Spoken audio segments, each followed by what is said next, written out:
বিসমিল্লাহির রহমানির রহিম। আমি ইউসুফকে ফেক করে কণ্ঠ নকল করে তোমাদের যা খুশি তা করে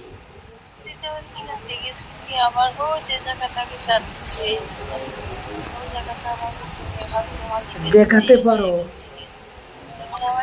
এই সাবসিডি ইউসুফকে হারাতে পারো কিনা। ইউসুফ একমাত্র উপরওয়ালার বিশ্বাস, একমাত্র উপরওয়ালার বিশ্বাস। যদি উপরওয়ালা এই ইন্টারনেটের টাকা তার রিজিকে রেখে থাকে সে খাবে, আর যদি